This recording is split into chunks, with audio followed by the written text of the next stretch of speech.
I will call this meeting to order on Tuesday, December 2nd at 7 p.m. Please stand as you are able to honor the flag. Pledge allegiance to the flag of the United States of America and to the republic for which it stands, one nation, under God, indivisible, with liberty and justice for all. Please mark yourselves present. Schneider present, confirm. Confirmed. It's not roll call yet, so the next screen will be roll call, and then we'll mark ourselves present. But for now, just Supervisor Dunning takes a moment. Oh, thank you. Yep. Supervisor Dunning. I thought maybe you'd forget me. Oh, we wouldn't do that. Well, ever since Samantha reminded me that tonight. Oh. Oops. Gotta use this. Do you want to come up to the podium? Or? No, I'll start here. I'll sit down. Okay. Ever since Samantha reminded me that tonight was my turn to provide the moment of reflection, I have given thought to what I would like to reflect on. As the days went by and various incidents in my family and personal life took place, I started to get some ideas. This started when my wife experienced a medical condition that required a trip to the emergency room and 2 days in the hospital. It started me thinking about my life, my relationship to our families, and what the future holds as we get older. These thoughts continued during the Thanksgiving holiday, and I became thankful for what I had, but it also pointed me to things that I would like to do. I would like to spend more time with family. I would like to travel as our physical limitations allow us. I would like to spend more time with our church environmental committee. I would like to complete my genealogy research to verify that a distant relative, Chapin Seeley, was the very first Eau Claude County administrator in 1856. These are things I would like to do for myself and for my family, and each day there seems to be less hours available to do these things. I also started reflecting on what I had accomplished in my personal life and county supervisor responsibilities. I was given the incentive to go to college after my mother grabbed me by the shirt and said I would go to college after I told her I wanted to quit high school at age 16. This engineering education, allowed me to be part of the computer industry for Control Data Corporation in the early days of commercial computers. Another reflection occurred when a banker friend called me one day and asked if I wanted to buy a hardware store because he had one for sale. Why not? That started another career until the big box stores took over the hardware business and forced me to close, and I became unemployed. Being unemployed allowed me to meet Carolyn, get married, and move to Eau Claire. Here I became familiar with UWEC and the Environmental and Public Health Program, and a career as the EPA's environmental representative for the Ho-Chunk Nation. One day after my retirement, I had a job interview with MEP Associates and was hired as a part-time field representative monitoring construction projects. Several months before my retirement from Ho-Chunk, Bruce Willett, chair of the county board, tried to convince me to be appointed to an open supervisor position in the area that I lived. Bruce eventually appointed another person, but then he and Jerry Wilkie convinced me to run in the 2006 election, and I have continued my career with the county, working with engineering environmental projects, assisting with the financial planning for the county, and several other county programs. In reflecting on my county activities, I am proud of the 2 construction projects that I was part of. The work that the board did in planning the jail and remodeling projects was extensive and difficult. The highway building has become more than initially planned with its use by the Meals on Wheels program and the use of the conference room for conferences by many. I was also fortunate to be part of the city-county committee that established the goals to implement the Paris Climate Agreement. Another supervisor and I were successful in getting the board to pass a resolution in 2019 implementing these goals. This resolution has led to implementing environmental programs such as solar energy projects, expanding the promotion of recycling and composting opportunities, agricultural practices, electric vehicles, and EV charging stations in the new highway building. Several proposed industrial operations, such as sand mines and water bottling companies, pointed the need for the groundwater of Eau Claire County to be evaluated by the Groundwater Committee that I have been a part of for 18 years. Another program that I was part of involved the City County Health Department when they evaluated the health effects of developing the property on the northwest side of downtown Eau Claire, north of Madison Street and west of the river. This was an effort that should be incorporated in more development projects. The latest reflection is the involvement that I have had with the Gateway Corridor Commission and with the Chippewa-St. Croix Rail Committee that will improve transportation issues in the future. I also reflected on the fantastic staff that has made Eau Claire County one of the best operated counties in the state. I enjoy working with these community members. If this reflection is more than you expected, you can thank Samantha because she set in motion a process that we should all do as we perform our family, county, and community duties. What will you reflect on? Thank you. Thank you.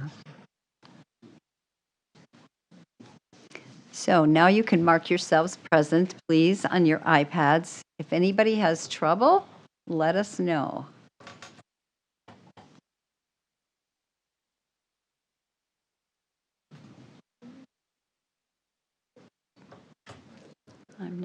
I'm not seeing anyone. Mark. 27 present, 2 absent.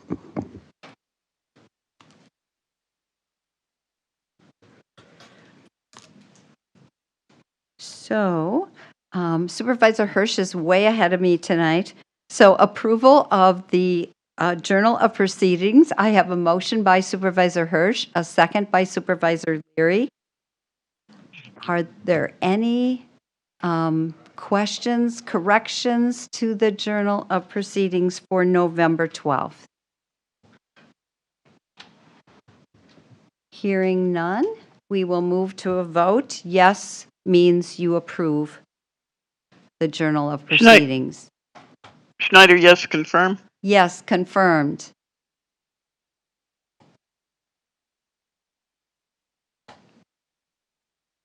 We have 27 yes and 0 no. Public comment. Does anyone would like to make a public comment? And I don't think we got any emailed public comments that I saw.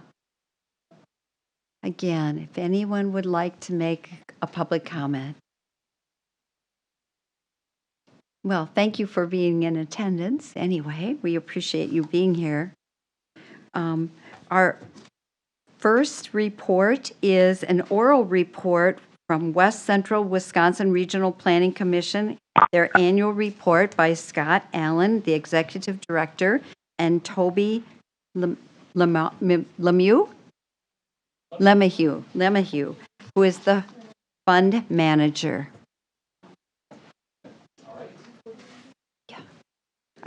I think we've got it on. Can you hear? Can everybody hear?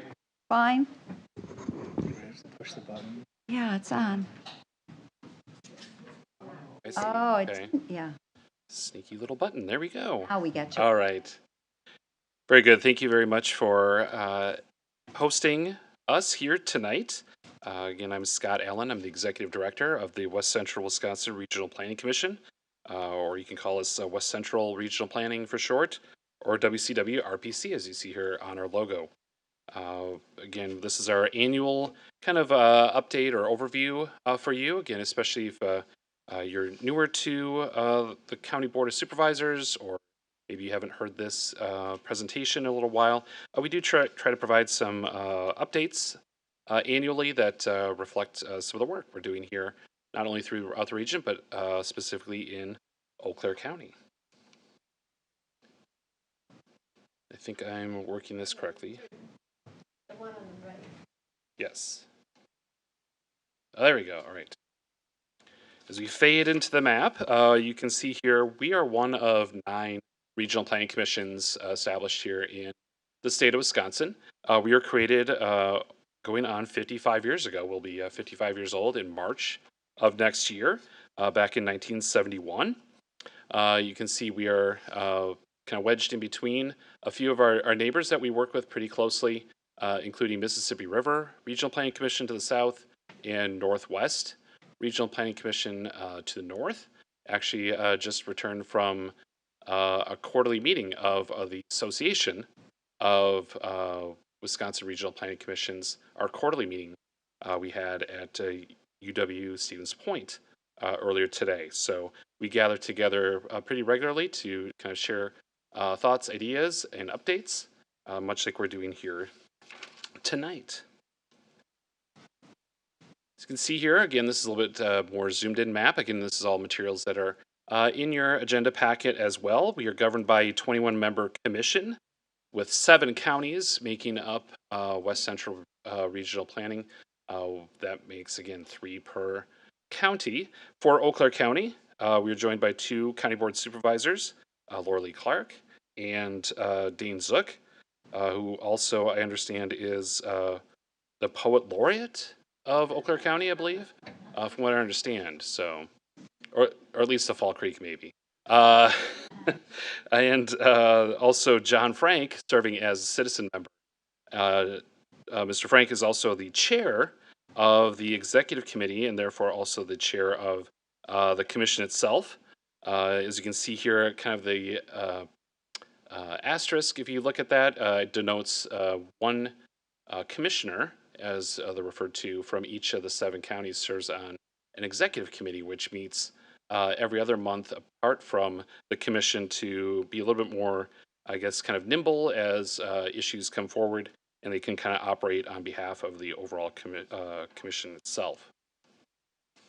This is an organizational chart of all the staff. There are 15 staff, including myself, and our fund manager, Toby Leminhu, will be speaking here momentarily to talk about the Regional Business Fund, and those are those staff members donated here in green. And then we have 9 planners as well, and then including myself, 3 administrative staff. The goal, and I won't read all these verbatim, but the goal, overall goal, is to assist units of government planning for physical, social, and economic development needs of the region. We do this in 3 primary ways, serving as a coordinating organization between federal and state agencies. I'll talk a little bit more about that in terms of how we assist with local and regional funding opportunities. We assist units of government working on issues that occur at a regional level. As Supervisor Dunning mentioned, kind of that regional rail commission, we participate in that, for example. And we provide technical assistance, advice, and services to individual units of government. Again, in particular to kind of say sub-units of government, but municipalities in terms of villages, towns, but also cities throughout the region that maybe don't have the capacity to take on certain types of projects that relate to community and economic development in particular, but also transportation, outdoor recreation, for example, and others I'll highlight here momentarily. Our services can be summarized under 4 general areas: economic development, transportation, community development, and conservation and mapping. Photo here is one of our kind of our displays that we do, and we do some tabling. This is from the the Farm Technology Days that was actually hosted in Chippewa County last year. So just an example of some of where we kind of, I guess make ourselves known, kind of provide a presence. Highlight a little bit more some of those specific, those 4 different buckets as I refer to them. Under economic development, we have regional economic development planning and coordination, administration of revolving loan funds, which Toby will be talking about here momentarily. And one I wanted to highlight in particular was the county economic profiles, and that is in that folder that was presented at each of your seats here prior to the meeting. In that 2-pocket folder on the left side are items more specific to the Regional Planning Commission itself, and on the right side are materials related to Regional Business Fund. On the left side, right in the front, is the annual Eau Claire County economic profile. We provide these for each of the 7 counties. This was just produced earlier this summer. Also behind that is our latest annual report, which is kind of a catch-up in terms of something a little bit more substantial in terms of a takeaway and a handout beyond just what you see here tonight. We provided this in a 4-year component, and we'll be getting back to our annual style of newsletter starting next year. Also wanted to highlight transportation. We talk about safe routes to school plans. I'll talk a little bit more about that specific to Oakland County here in a moment, as well as bike and pedestrian plans, quarter plans and such. Kind of closing out the 4 buckets here. The other 2, community development, is kind of the largest one you can see here just by the sheer list of things on the slide. We do a lot of grant writing and administration, emergency preparedness, hazard mitigation planning. I'll talk about that a little more specifically here in a moment, and outdoor recreation plans.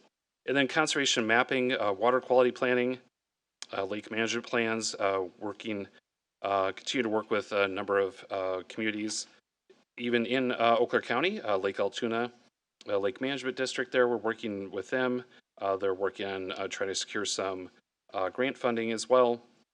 And then with water quality planning, talk a little bit about kind of a water resource management clearinghouse that we're getting launched here fairly soon.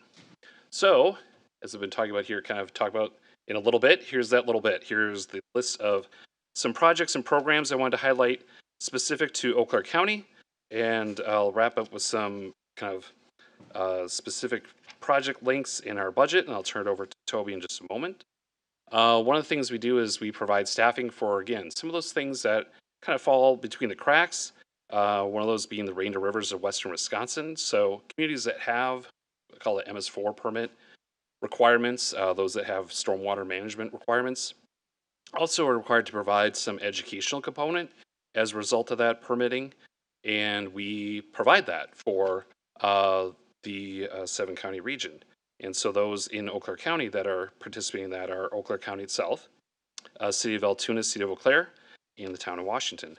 As mentioned earlier, we are participating in the West Central Wisconsin Rail Coalition.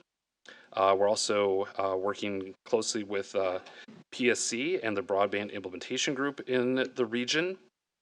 We provide general support disaster-ready Chippewa Valley. That's in Eau Claire, Chippewa, and Dunn counties. And we staff the Chippewa Eau Claire MPO, or Metropolitan Planning Organization. What we're doing right now is that we're updating the Urban Sewer Service Area Plan, or SSA plan, and that's funded through a WDNR grant. So we should have that, a draft of that, ready here after the first of the year. We, as I mentioned too, we administer safe routes to school planning, and we do that for the Eau Claire Area School District and the School District Altoona, and actually just approved some new contracts or agreements with them to continue that administration of that program at both of those school districts.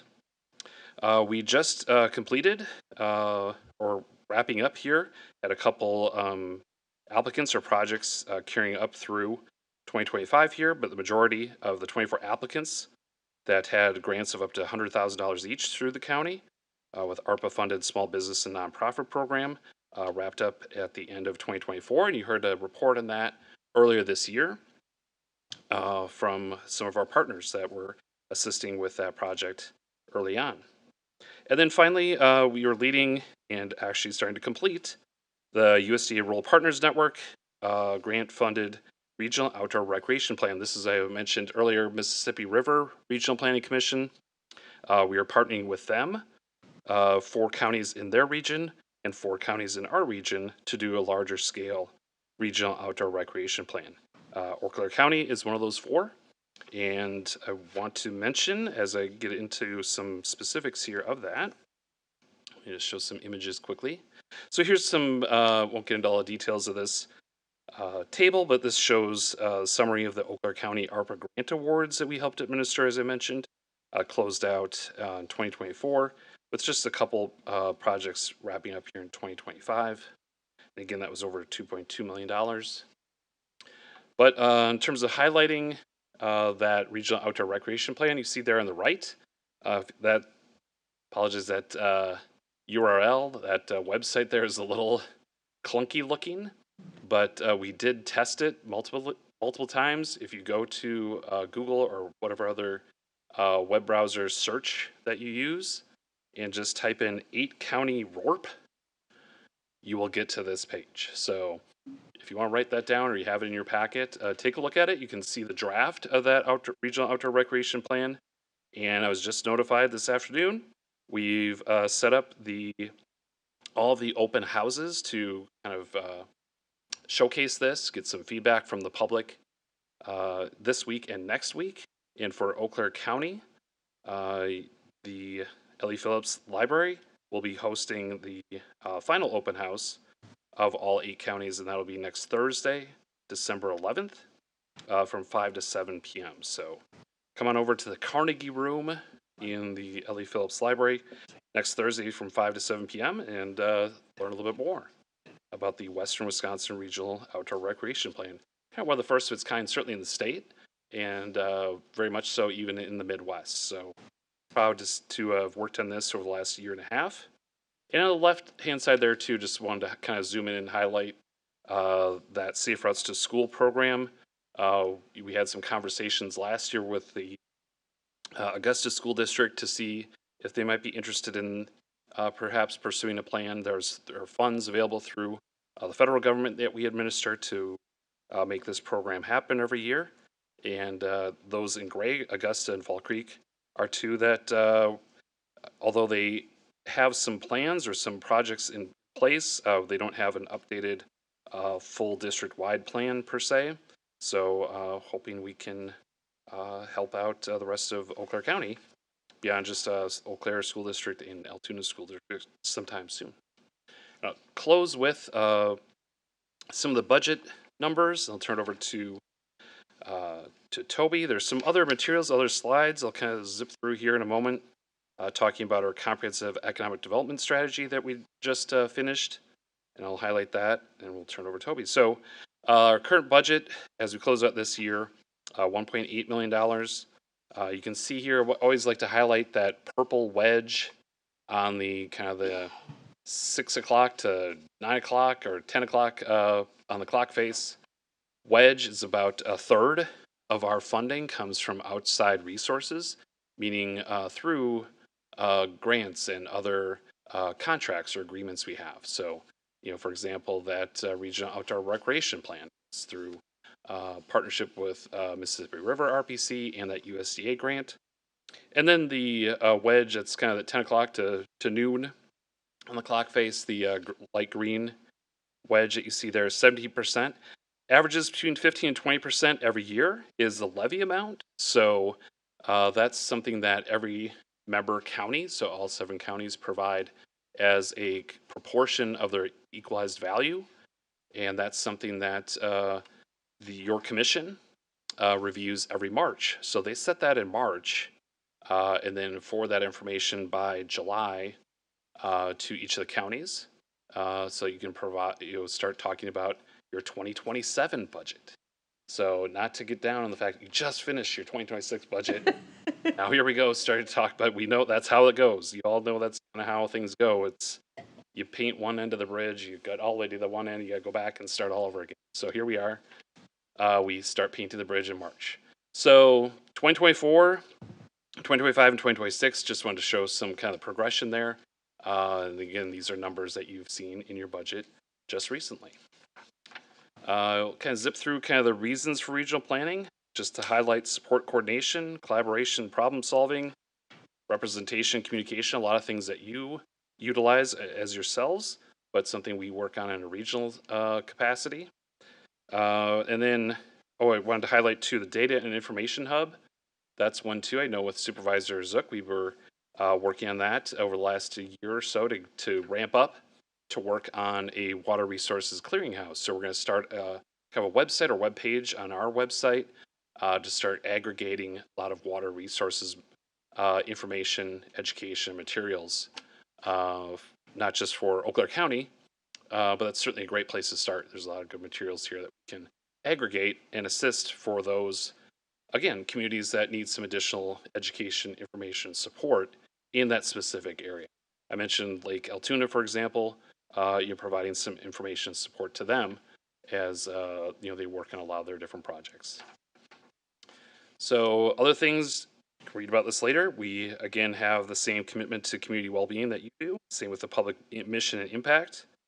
And at the number 5 there, I'd like to highlight that we provide some unique and essential services. A lot of communities don't have grant writers, grant administrators, and that's a big piece of what we do. We can kind of fill in the gaps with that type of need. Just wanted to highlight the comprehensive economic development strategy. Is something that the commission worked on all year long. We submitted it to the Economic Development Administration, or EDA, at the federal level just before the government shutdown, and now they're back in business. We heard that they are still reviewing that, and we hope to have that approved here hopefully by the end of the year, so we can start implementing this brand new SEDS document that we do every 5 years region-wide. So again, kind of zip through this, but this too you can find on our website. I think a lot of the things that really boil down to is utilizing this to help a lot of economic development groups throughout the region. Again, we've been participating with your new Economic Development Committee that Supervisor Boys, helping administer. And this is a tool that groups like that can utilize that provides some consistency with economic development throughout the region, emphasizing people-centric and place-centric goals. So with that, Toby's up. Before she comes up, we have a couple of questions. If we could answer those first. Right. Supervisor Schmeier? Scott, could you say a few brief words about any rural transit planning in the region? You make reference to it here. And I remember vaguely discussions in the past regarding the desirability of having such planning because of the difficulty people have of getting to jobs from the rural area. Is there anything happening in that area?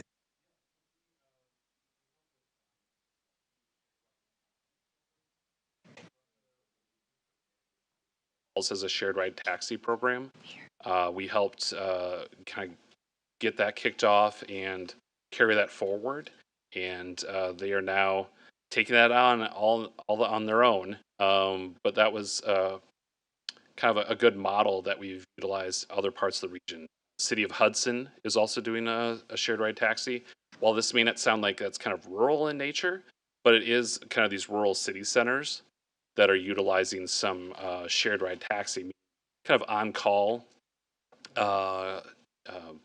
services, primarily emphasizing seniors and those with physical or medical disabilities that you need that kind of service. So that's kind of where we've been starting. But outside of that, again, that's where like the Safe Routes to School programming comes in.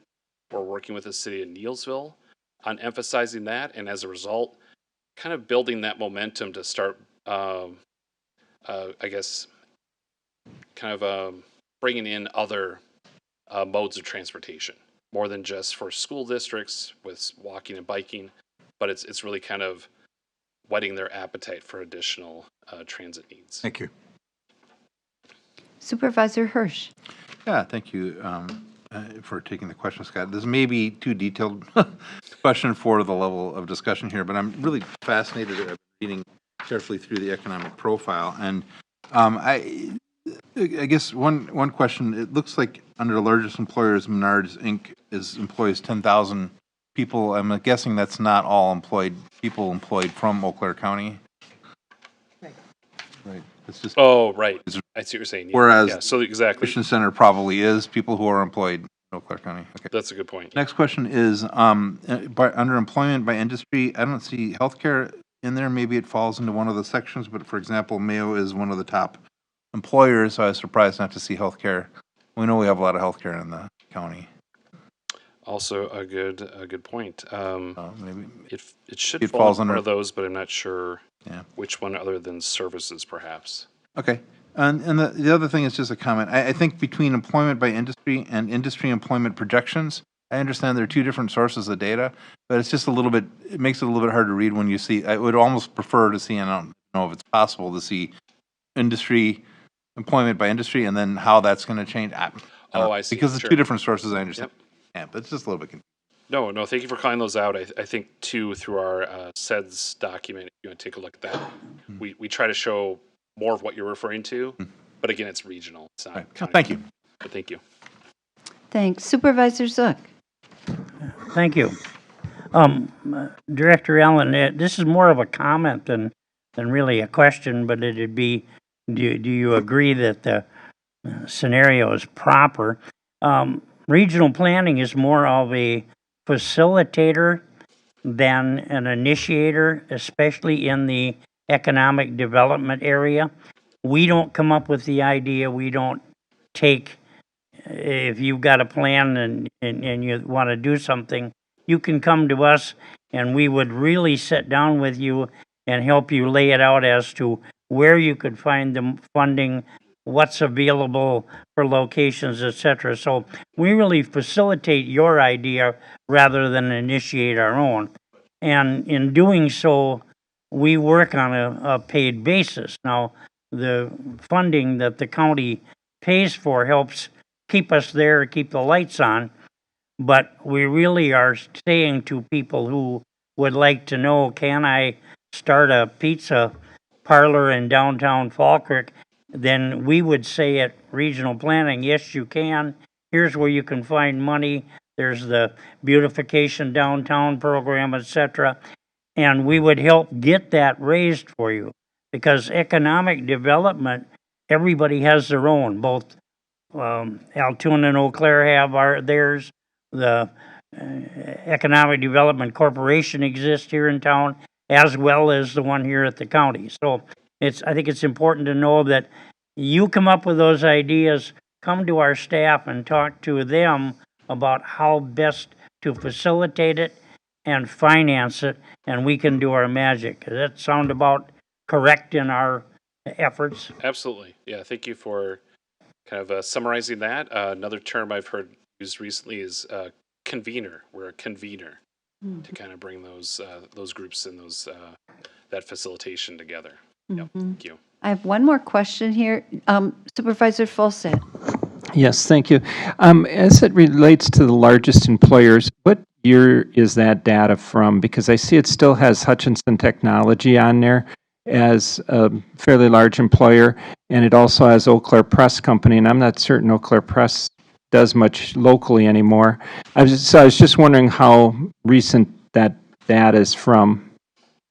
Yes. No, great question as well. A lot of this is from either from workforce development primarily, and I believe these are all from 2024 or 2023, or they should be. And now and that's where we're pulling this information. We actually pulled this. It says June 2025. We actually pulled this together April and May of this year. So whatever data sets they had is from that era.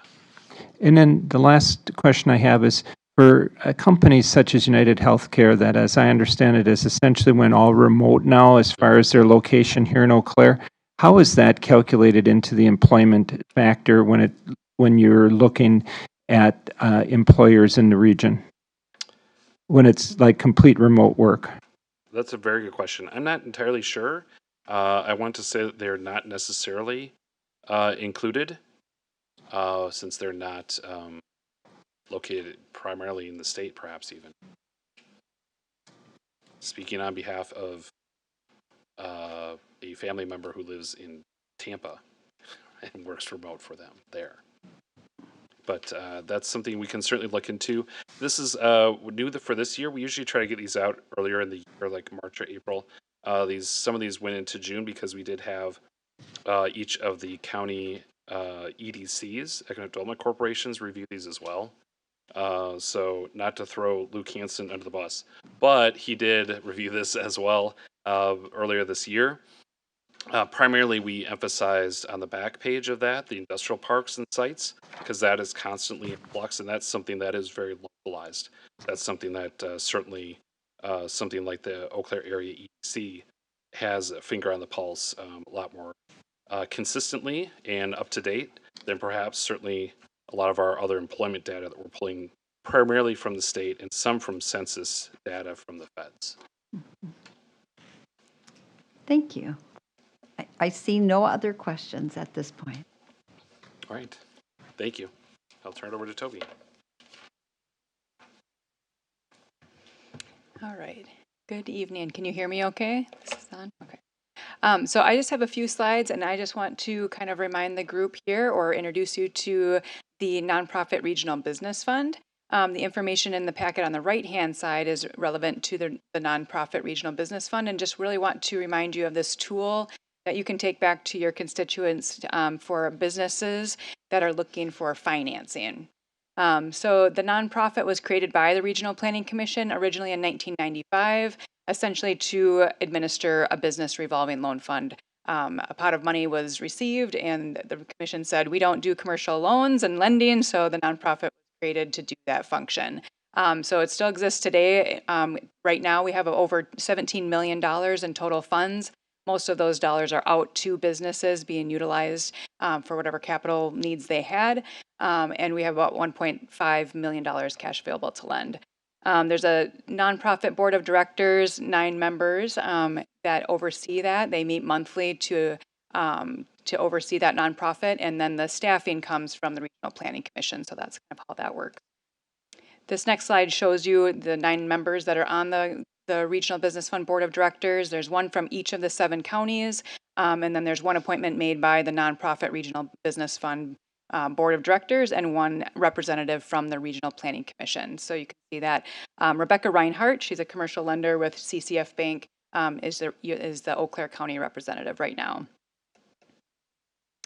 We have 8 total programs. I won't get into the weeds with these programs, but if you do have any questions, I am the person that works on requests in Eau Claire County as well. So if you have any questions or have any businesses that want to chat through a potential project, I can help you fit into the appropriate program. But essentially, we do not compete with the traditional market. So if a business is able to obtain financing for whatever project they have, land acquisition, equipment purchase, working capital, whatever that is, if they can get that loan through a bank or a credit union, they should. We are here rather to supplement them if they're not able to get that financing in that traditional way, and or to help with maybe kind of like a part of that. So a gap financing tool is kind of how we're referred to. So in any sense, that's just kind of a timeline of where those funds came from and where they came from. That first one came in 1995 when we were originated from the Economic Development Administration, and we just utilized a program this year yet called the Capital Catalyst Program. We got those funds through the Wisconsin Economic Development Corporation. This just shows you how many businesses we've assisted since 2007. That year is kind of a big year in which we got a lot more funds, and so we were a little bit more impactful starting in 2007. So since then, in Eau Claire County, just in Eau Claire County, we've assisted 122 businesses. This data is through the end of October of this year. 122 businesses with over $6 million in loans. The pre-loan jobs means just that what jobs those businesses had at the time of financing, and then what their job creation numbers were. So just some economic benefits there, and then the number of dollars that were leveraged. So that's typically bank and credit union financing. And then I just have a couple of quick examples, not questions, but these are just some loans that we've assisted with recently for businesses that were in Eau Claire County. Sawdust City LLC has been a business around since the 1990s. They make handmade furniture, shelves, custom sorts of things. They do a lot of like online orders and catalog orders. A long time employee, Amber Fink, was looking to purchase that business, didn't have all the finance in her pocket to do so, so she utilized a bank and then applied for financing through us to assist with a portion of that financing. So we helped her with $140,000 to purchase that business. And on the north side of this, in the city of Eau Claire, we assisted Authentic Mental Health LLC. This is a therapy business that was created in 2022 by Melissa Jenneman. And she had been leasing space previously to this, and this was an old Associated Bank building that she purchased and renovated to use for her therapy business. So she expanded into that facility, and there's a photo of her and some of her therapists there. This program, we used that Capital Catalyst program for this request, and we helped her with $77,000 for that, for the improvements that she needed in the inside there. And then there's a new business in the city of Augusta called Nordic Brew. Bethany and Nicholas Onstad are from the area originally, but they had been out in LA and been living there. They had purchased that building in 2019, and they had been leasing it and still were working in LA. And then fast forward to this year, they finally took over ownership are starting to operate their business out of that facility as well. So they did some improvements, and now it's a cute little Scandinavian themed coffee shop there, and they really, really love their coffee. So I have not yet gone there. I helped them kind of beforehand, and so it was still kind of in the construction work. So I got to get there again because they were really talking up their coffee a lot. So I want to go back and try that. But nevertheless, the Regional Business Fund helped with a micro loan for that business for some of the equipment and renovation needs that they had. So $30,000 for that request. So just a few examples there. Our annual report has a few other examples in your packet, and there's also information online that we have too if you Google our organization. We have none of the things that I can do or decision any of the loans, so everything goes through a committee process or my board of directors to say yes or no to a loan. I can see that you're eligible, and I can collect all the required information. These are the folks that make up the county committee in Eau Claire County. John Johnson is newly on that committee. Catherine served in that role previously. So we've got folks from, obviously you can see Mayo Clinic, RCU, we've got commercial lenders on there to help kind of look at those financials, and then folks from the public sector as well. And that is all I have for you, but just also to thank you for your time and hearing from both Scott and I. Are there any questions for me, or if I can pull Scott back up here too? No, I do have one for you. Supervisor DeLuca. I think I asked this last year, and I think in your documents, I think I might have answered my own question, but it says that the city of Eau Claire is an entitlement community. And is that because they did not consolidate their CDBG funds with all the others? They actually control them themselves? That's you. Yep, you got it. Okay. Yep. I read that in your document. Yeah. I was going through the individual things. Yep. So when in 2005 to 2007, that time period, we call it our consolidated loan fund. Those monies were about $15 million in total, and those were derived from community development block grant funds from rural areas in the state. So the state gave an allocation to the federal government, HUD, Department of Housing and Urban Development, gave an allocation to the state. The state utilizes those programs for rural areas. Those were our funds were derived from. The city of Eau Claire, any population over 200,000 or 50,000, and any counties over 200,000 get a direct allocation from HUD, so as considered an entitlement community or county. So we can't mix and match those rural and urban dollars. So therefore, the city of Eau Claire, just to get into the weeds a little bit for you, we had a period of time where we were using our funds in the city of Eau Claire because we had all of these federal and state approvals in place that said, yeah, that's fine, because we used non-CDBG dollars from the city of Eau Claire. But then fast forward to a HUD audit that occurred in 2015 before I was in this role. And the state said, are you lending in the city of Eau Claire? We said, yes, we are. We're doing great things. And they said, no, you can't do that. So we gave those funds back to both I think some of them go back to the county, and essentially the city of Eau Claire recreated many of our programs, and now they have their own buckets. But I'll go back to one of the slides in here that shows all of our programs. We can lend in the city of Eau Claire with the first two, the EDA, the TEF, EDA Cares, and Capital Catalyst. So just that consolidated fund with the red asterisk is one we cannot use in the city of Eau Claire, but the other ones we can. So we can essentially do all of the same things. That's why it gets a little confusing, and you should call me if you do have a request, and I can kind of fit you into the right program.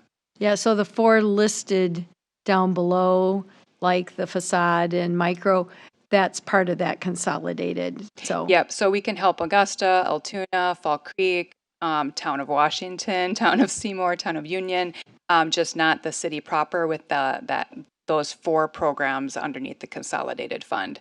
But essentially, our other programs are built into those other programs. Mm-hmm. So EDA Cares, Capital Catalyst, we can probably get some funds to that business if they are in the city of Eau Claire.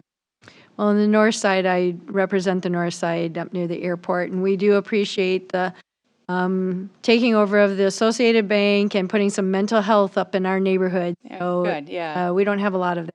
Right, yep, good question. Sorry if I got too wordy. Thank you. Supervisor Schmeier. Could you give us an idea of the interest rate charged in those funds?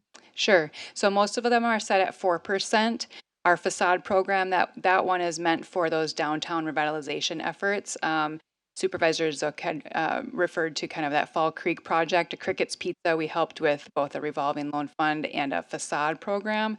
So she was able to take advantage of a 4% interest rate for renovations and equipment for their inside, and then like a beautification facade improvement at 1% for that downtown facade program. And what's the usual interest rate that the Commercially bounces around, right? But we see right now the projects that we're working on, maybe 6 to 8%, somewhere in there. Thank you.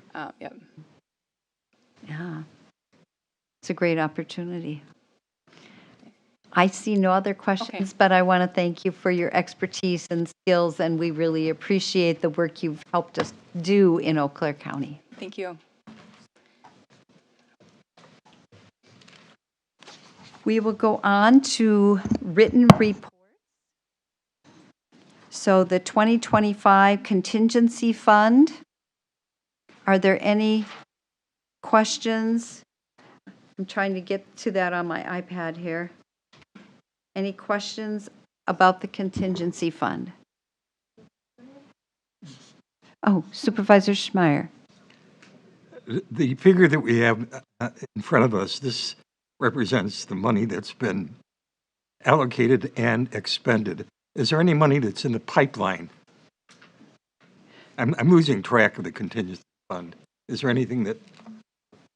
Who wants to talk about that? You want to talk about that, Administrator, or? I'll let Jason start. Okay. Yeah. No, I believe that at the last Judiciary and Law Committee meeting, there was discussion about the circuit court's budget and some of the legal fees and the fees that they've had to pay for medical experts this year being more than expected. And I believe the committee passed on a recommendation to Finance and Budget to consider contingency funds for those expenditures. From the current fund? Yes, in this current. Do you know the dollar amount, approximately? It's around $80,000. Okay. Yeah. Thank you. Mm-hmm. It is not allocated yet. Correct. It's in the pipeline. The committee did recommend it to Finance and Budget. That's the only thing that we're aware of. Thank you. Yep. Supervisor Wilkie, did you want to help clarify? Yeah, I'd like to clarify 99% correct what's been said.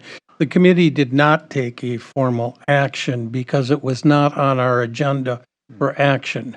However, by consensus, the committee members asked me as chair to communicate the desires of the committee to the finance chair that the contingencies fund should be looked at for those dollars, but no formal action by the committee. Correct. Thank you. That took care of the question, I think, right? Okay. So can we go on then to the October vouchers over $10,000? Are there any questions or comments about those? Supervisor Fulstead. Yes, thank you. On page 67, it looks like we spend about $50,000 a month on curbside recycling.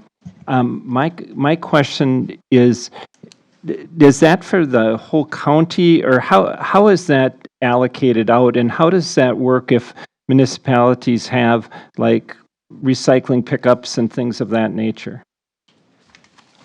Supervisor Szymanski or Director Szymanski, do you want to help us with that one? No, I am not familiar with how those are collected, given the I know that they are collected on the individual tax bills, or not on the tax bills, on the individual bills that you get sent and you pay for your garbage. So those fees are then remitted by the pickup companies to the county, and then we send those fees back to them.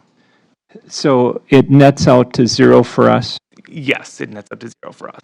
Correct. We just executed contracts for the 2026 season, and that's how that is. It's a pass-through, and we collect, and then that goes back. So that's how those fees are via contract agreed upon with each waste disposal company. And there's about 4 of them that service the county area.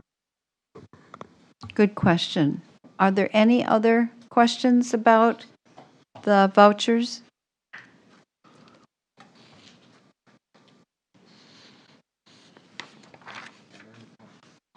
Seeing no comments, we will go on to the presentation of petitions, claims, and communications.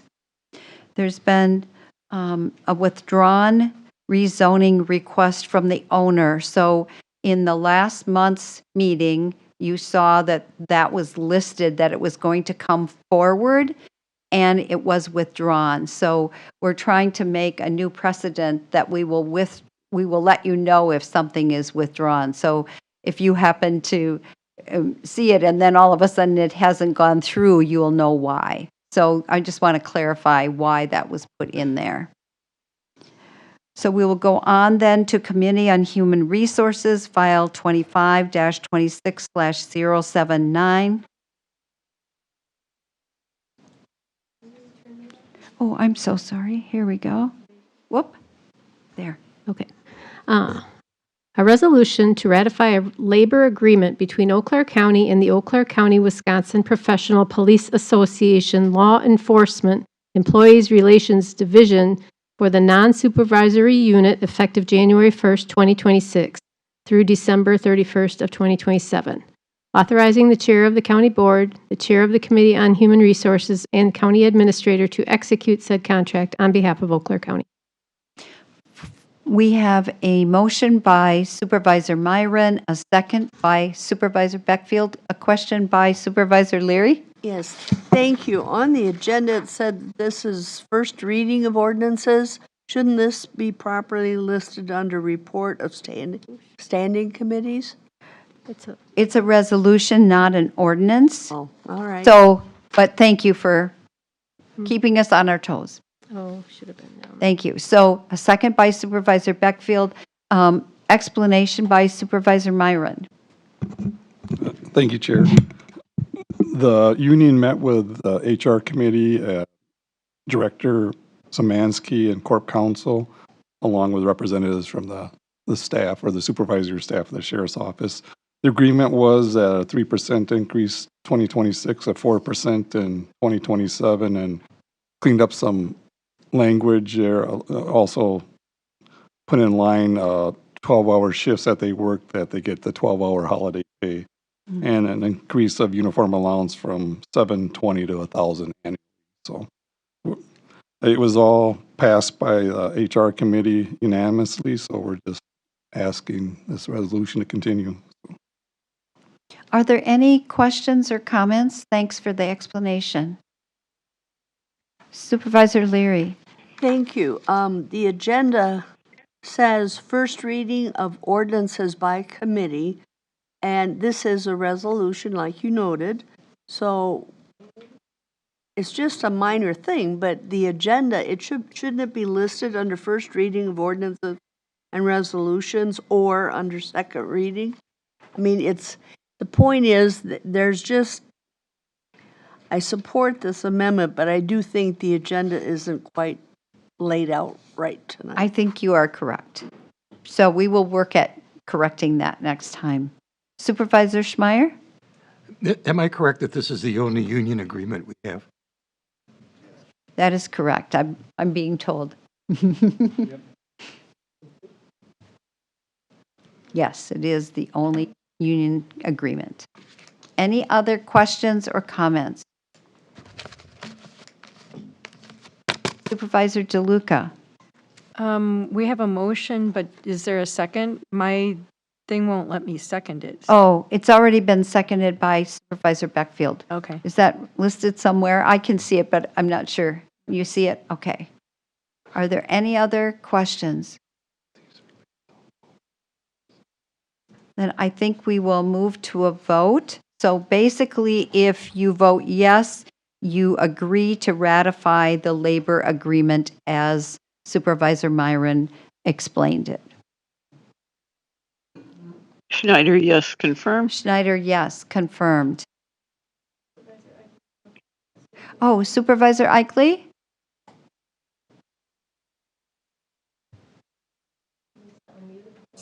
Yes. All right, thank you. Supervisor Eichley, thank you for being here.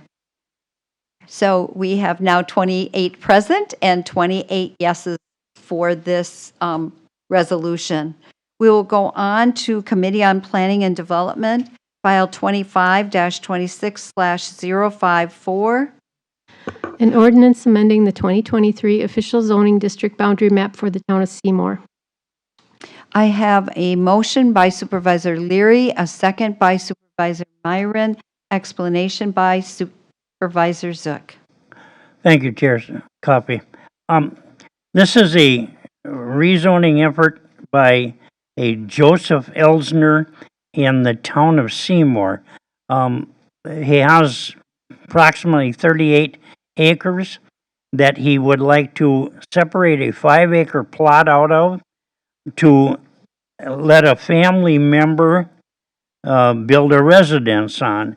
And that's basically where it started. But then because it's coming out of what we call agriculture preservation, then that takes that 38 acres down to a point where it won't fit for a residence.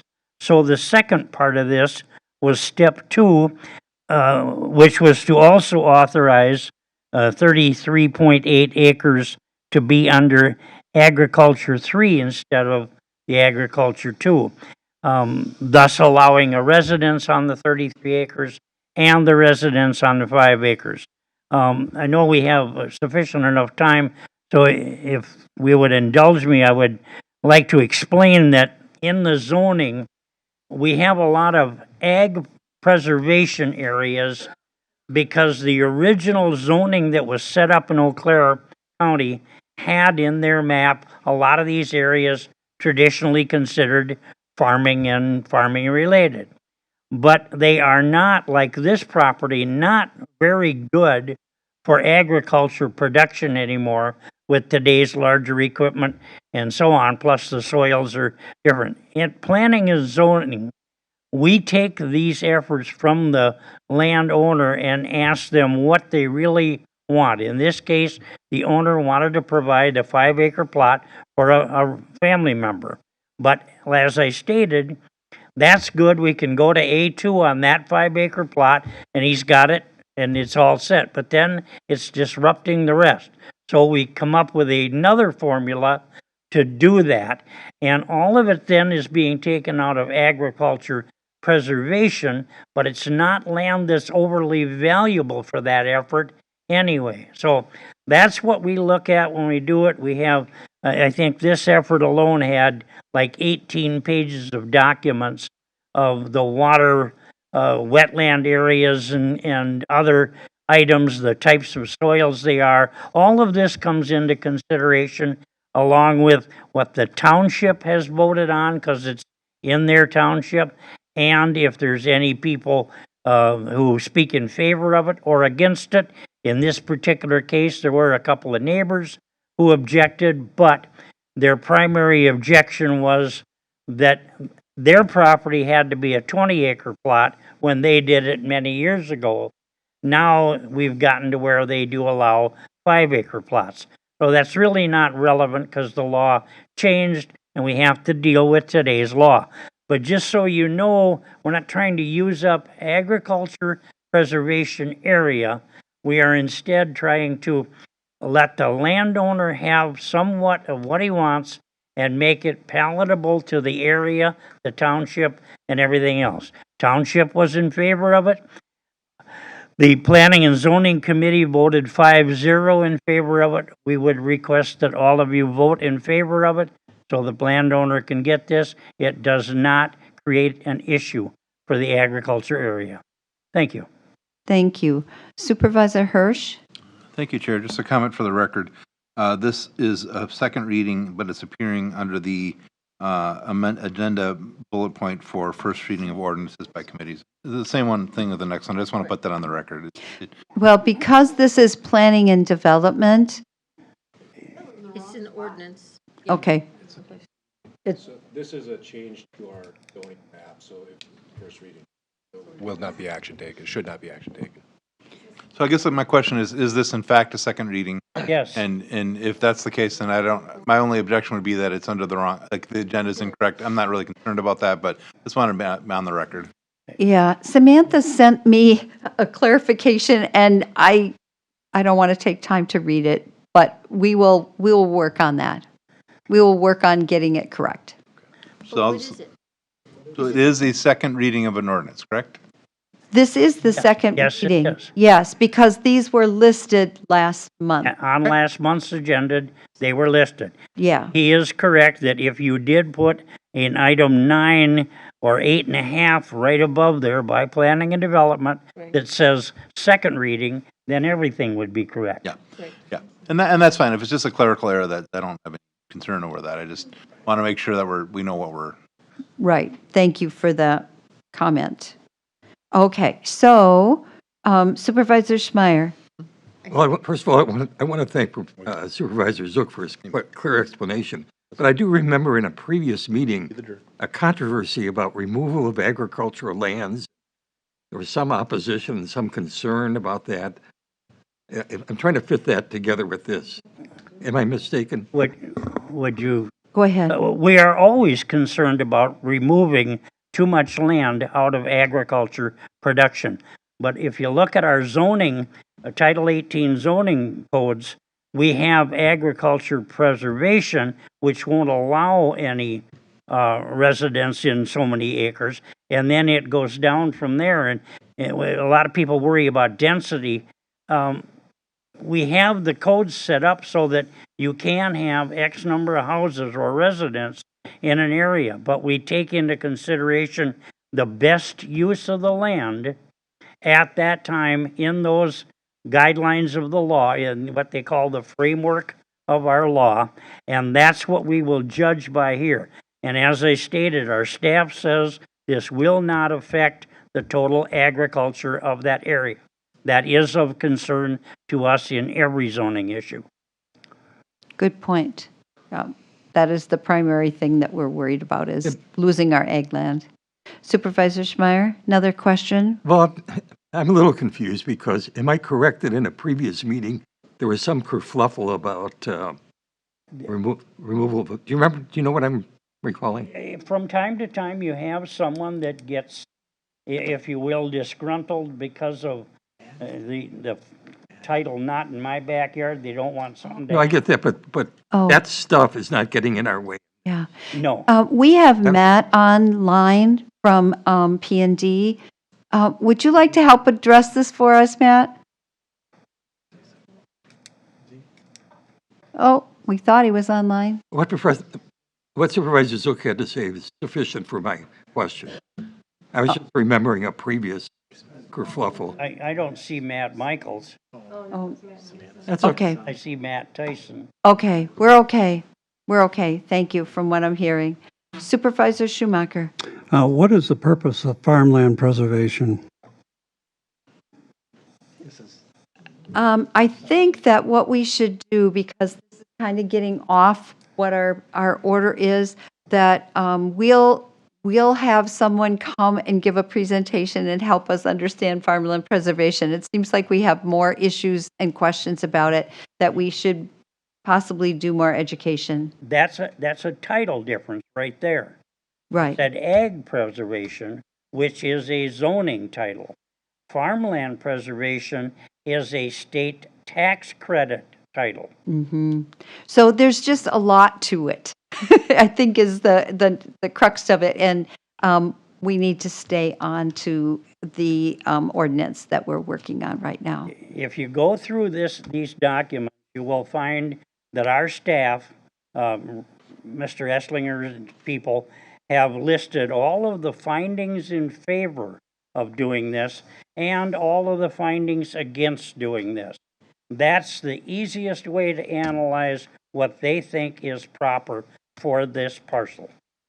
And if you ever want more information, if you call the Planning and Development Committee ahead of time before the meeting and ask for more information, that's another way to get clarification. Correct. So, Supervisor Dahl. Yes, thank you, Chair Coffey. Sorry, this is a little bit nitpicky, but Supervisor Zook just mentioned about looking at the findings in favor and findings against. I'm looking at the town board action. This was approved by a 2-to-1 vote. So there was one person who was against it. I'm wondering why we don't see a finding in opposition. Or is this just the issue you were talking about before, that somebody was disgruntled about the 20 acres limit before? Much like this governing body, somebody can vote against something for who knows what kind of reason, and we just don't get into that. Their vote was in favor. It was positive, so we accept that. Sometimes we get details about that, and not always from the townships. So I'm not sure if you did at that meeting. Are there any other questions, comments? Otherwise, we will move to a vote on this ordinance. Yes means that you agree to amend as explained. Schneider, yes, confirm. Yes, confirmed. Eichley, yes. Eichley, yes, confirmed.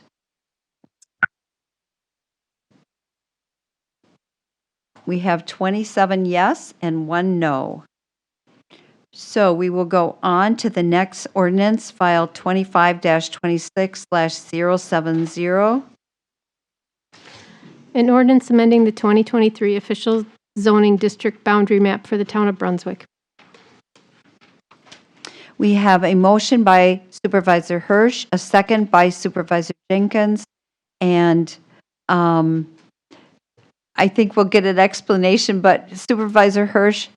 Yeah, I just feel obligated to be that guy and say that one, just, again, for this, because it's a separate ordinance, that this is also appears to be an error on the agenda, and I just want to confirm this is in fact a second reading. So, Yes, and it is a second thank you. reading, but thank you for your clarification. I'm just that guy. That's okay. We need those people. It's okay. Supervisor Zook, explanation about this ordinance specifically. Thank you, Chair Coffey.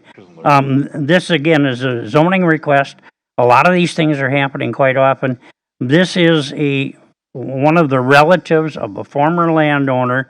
It's Jonathan, and I believe it's Lisa Rao, down in the town of Brunswick.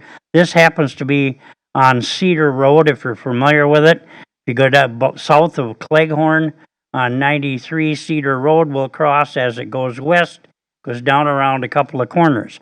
There are several 5-acre plots in there with small residents. This particular one was part of his family's original farm. This particular carved out rectangle happened to be a livestock paddock for the farm, and it was different than the other fields. Again, when you look at the land use and the types of soils and all the rest of the things with it, it's sand down there, it's not productive. You're not going to get one of today's big equipment to be able to even go in and turn around in 5 acres. So, Mr. Rao would like to have that 5-acre plot rezoned from agriculture preservation to A2, which allows 1 residence. He would either build that residence himself or consider selling the 5-acre parcel to someone who wants to build. We, again, the town of Brunswick voted in favor of it. We at Planning and Development voted 5-0 in favor of accepting this rezone. Thank you. Thank you. And are there any other questions, comments, clarifications?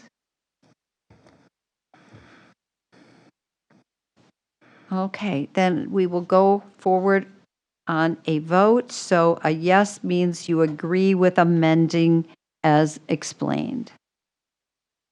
Schneider, yes, confirm. Yes, confirmed. Eichley, yes. Yes, confirmed. 27 yes, 1 no. So we go on to the Committee on Finance and Budget, and this should probably be under, well, this is a resolution, so it can be under first reading. It's still in the wrong spot. So we'll say right now, we had it in the wrong spot, so we should have caught that today and did not earlier. So file 25-26/082. An initial resolution authorizing the borrowing of not to exceed $6,780,000 and providing for the issuance and sale of general obligation promissory notes therefore. Thank you. And this vote will require a 3/4 vote, so 22 out of the 29 supervisors. So we have a motion by Supervisor Leary, a second by Supervisor Jenkins, explanation by Supervisor Pagonis. Thank you, Madam Chair. So as it indicates in the fact sheet, this is the first of a three-step process. This is the only one that requires the 3/4 vote by state statute. Just to refresh all of your memories, what the $6,700,000 consists of is $2.6 million for highway, plus an additional $200,000 that the highway committee voted on, and finance said, okay, sure. For 2.8, the 200,000 was for a truck, I believe, a plow truck. I'm not sure what a plow truck is, but I'm told it's a plow truck. 1.8 million of this is for a remodeling that we put off. It was on last year's capital. It's been redesigned. It's a remodeling of the second and third floor. So some offices from the second floor can move to the third floor, and the court commissioner, who is an employee of Eau Claire County, would be moved into a more secure courtroom. An additional 500 plus for information services and some LiDAR equipment. Then there's the sheriff's fleet and a remodeling of a shop, a building in Foster for him to have as a shop. And then finally, 334,000 for the lakes, 200 for Altoona, 125 for Lake Eau Claire, and 9,000 for Fairchild, I think. So that's what we agreed on just at the last meeting. The reason why we're doing it now is because if we have assurance that the borrow is secure, then the highway people can start purchasing their trucks or putting out the bids for their trucks while the cost is less than it would be if they waited until next year. We typically borrow in the fall, but of course there's a lot of unknowns. But that's the plan. Is what we typically borrow is in the fall to reduce the amount of interest we're paying. This does include a short-term and a long-term borrow, and those numbers may fluctuate. And I don't know what's what. So unless you have questions, that's about it. We talked about this at the last meeting, so everybody should remember.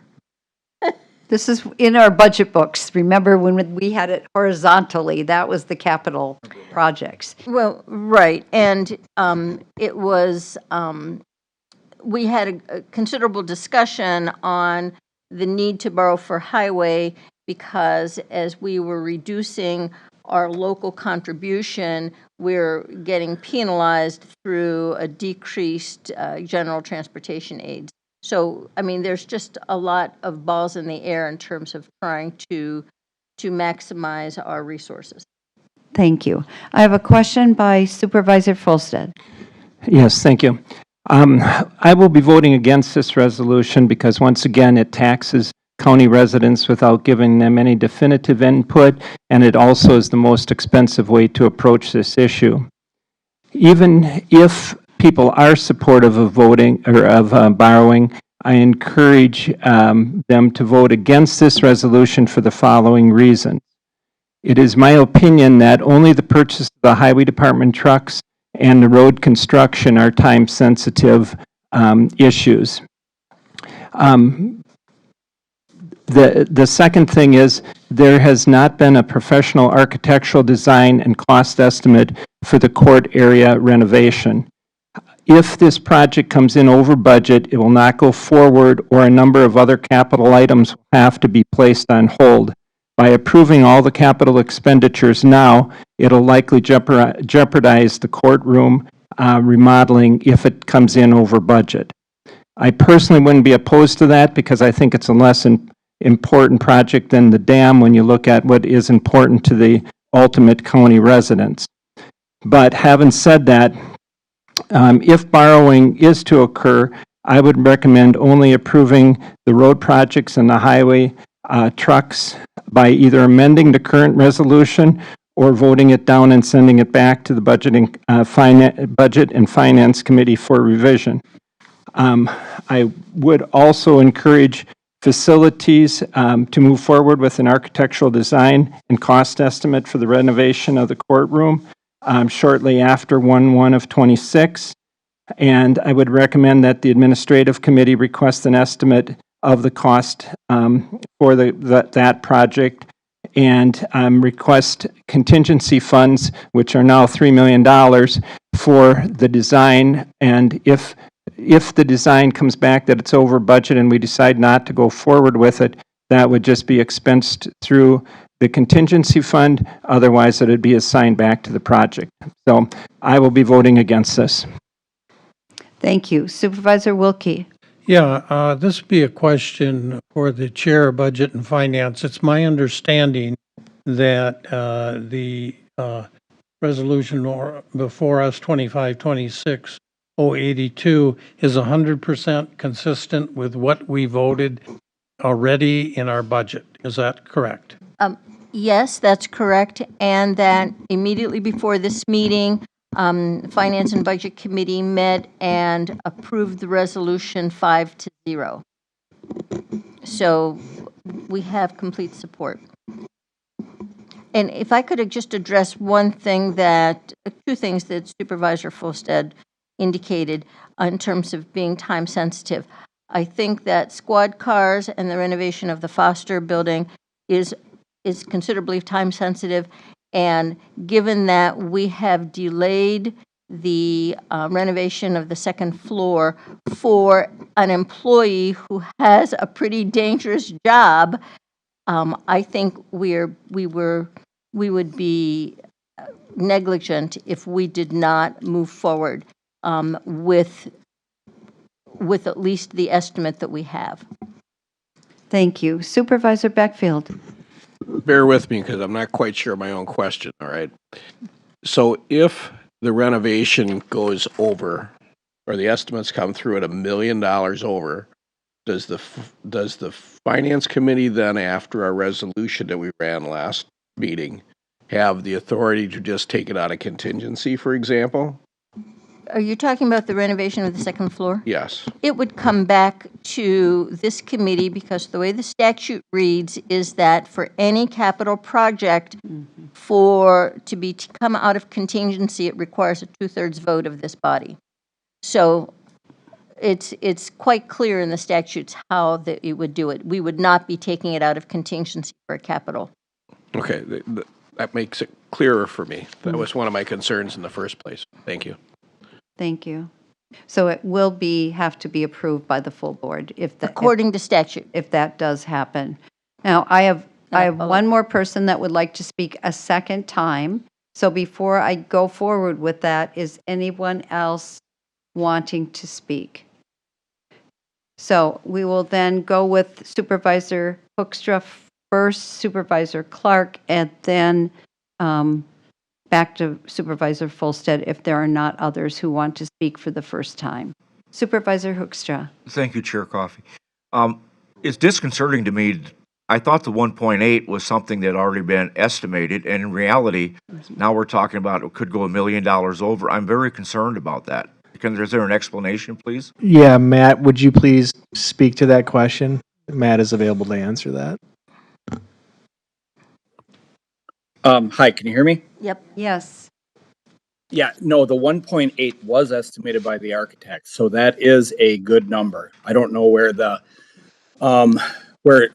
the confusion of it wasn't estimated, but we did get the floor plan estimated by the architect for both the second floor and the third floor for tri-mediation and CGS. Thank you. Does that help answer your question? I guess it does. Is that a locked-in number, or is it just still an estimate? Well, as locked in It's as an we can estimate get. from the architect, which we use quite normally. So this is not out of the normal at all. We won't have the exact number until we actually bid the project out, but this is the process we use for all of our projects. All right, thank you. Thank you. Supervisor Clark. Thank you. I would hope that we would all remember Judge Long's comments when she was here last fall, talking about the danger and the need to renovate the court commissioner's workspace.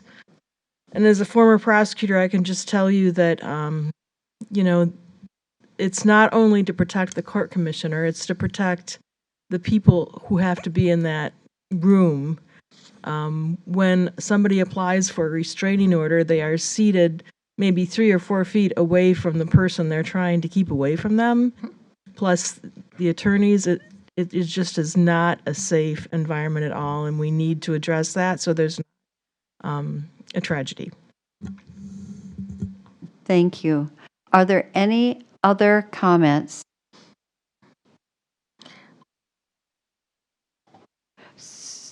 Supervisor Zook. Thank you, Chair. Just to clarify, I think the intent here is when we did the budget, we have all of our operational money, we have the income from several sources and all the expenses for everything, and it's under the operational portion of the budget. And that was voted upon and we accepted it. And then other items that couldn't be paid by operational money or the standard money that comes in every year, we addressed in the capital. And if they're necessarily the greatest wisdom in the world or not, they were voted on. So we had accepted this 6.780 million as part of our capital projects. Tonight's goal is the first step of 3 times that we're going to look at this money. Well, the first one is to simply authorize the capability of borrowing to our finance people so that they can say start the project. They won't allow starting the projects if they don't think they have any money to pay for it. It'll stop right here. The trucks won't be ordered. They should be ordered before the end of the year. We have a tremendous savings by doing that one item. But all of these things start going forward. The renovation of the court, all of these things will eventually have a dollar figure that we understand and know, and we can make the adjustments as we go along. That's the way we process things every year, either through budget amendments or asking for more contingency money to pay for one thing or another. Tonight's vote should be based on simply, will we provide the 6.7 million in borrowing to get these projects starting for 2026. When September rolls around, we'll know more of what they really cost and what the interest rates are in the neighborhood and what banks are interested. Then we will have another vote to see if we're going to sell those bond issues at that point.